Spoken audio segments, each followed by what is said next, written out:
If your youth group is anything like mine or like any other youth group that has teenagers in it, then you've undoubtedly dealt with tragedy, pain, hurt, suffering, brokenness, all of it. This week, our group has suffered all of those. It really has been a bad week for our group, and it's just starting for some of our teens. So for our Sunday school this week, we're going to run some prayer stations, and thought I'd share them with you. Should your group need any extra help in their prayer, in their grief, in their suffering, you may be able to make use of this in yours, in your space, in your group. So very quickly, as it is 1:03 in the morning, Sunday morning, and we start our program in about 8 hours, a little over 8 hours. Just going to walk you through it, and if you can use it, awesome. If not, maybe you'll still get something out of it for yourself. So here it goes. The room will be very dark, and actually we'll be starting. See, I've blacked out the windows. We'll be starting down the hall. We don't want any teens in here before we start because, one, a lot of them will probably be lost, and two, there's stuff in here that they don't need to get into just yet because they're not quite sure what they're doing. Also, I have the door locked. Go into a room, as I said, this will all be dark. We are focusing on 2 Psalms of Lament. The first one would be Psalm 22, the first 21 verses. I have it posted in 4 different locations around the room. That's the 4th one.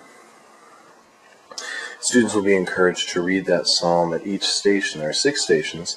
This is the first one. It is our art station. We used this last time we used stations. We're simply asking teens to use the art supplies and to draw what this passage says to them, anger, frustration, hurt, to really use that as a release.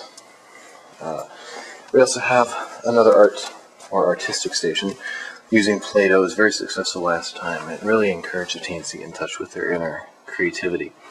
And we're asking them to read the psalm and sculpting their hurt, their pain, and their anger. These are not in any particular order. We will have soft music, mostly David Crowder playing in the background, a lot of lamenting stuff. Another station is our wailing wall, a chance for teens to really express their hurt, their pain. It's simply wrapping paper. It's beginning of November. It's on sale. It was $1 for the roll. You can use butcher paper, newsprint, anything. And they'll simply come up, use these markers, and write their wailing.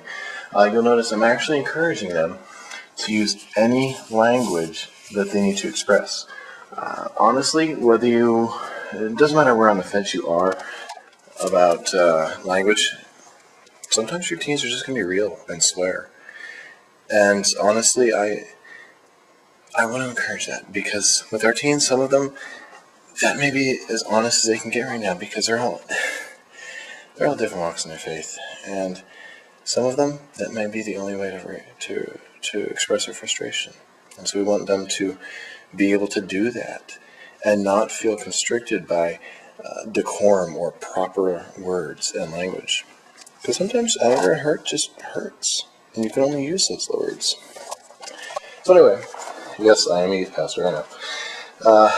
Another station is our prayer request station. This time around, we're asking them to just write their requests on paper, tear off the piece, and then pin it to the bulletin board, which we will hang, and we will pray actively for. We will have, the room is dark, but we will have at least 3 candles. We may have a 4th one if I can get a hold of it, lit during our morning. Another station is, we'll show this one first. This is going to be a media station. There will be a video, it's not playing yet because it's not finished yet, of David Crowder's David Crowder's Cry Mercy.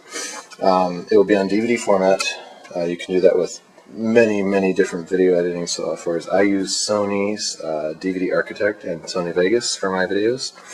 In fact, I'll use Sony Vegas to make this video. Very simple, easy to use, understand.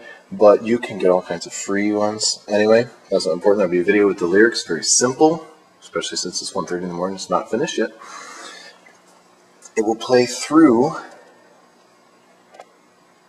our stereo system, and I've set up 2 sets of headphones so as not to disturb the rest of the group, and they can listen to it, and we're simply asking them to reflect on the words of the song.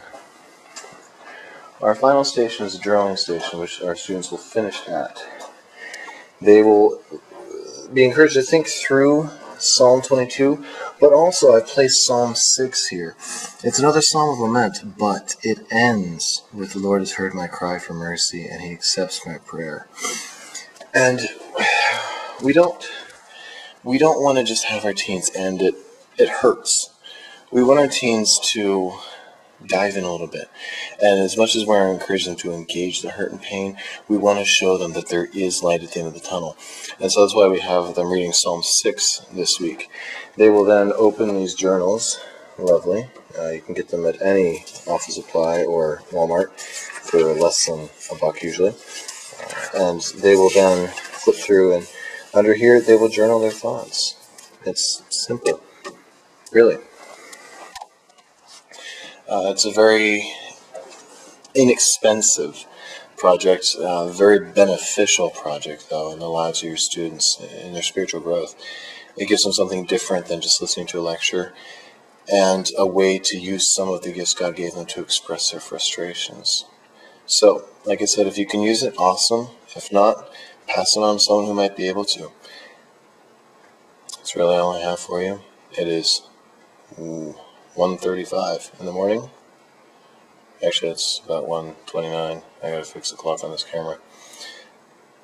So, I am signing off, but please use this and let your teens embrace the hurt, the pain, because if they don't embrace it, they'll never work through it. And if they ignore it, they're not honoring God, because he's allowed that pain to take place, to test them, to try them, to grow their faith. Help them grow through it.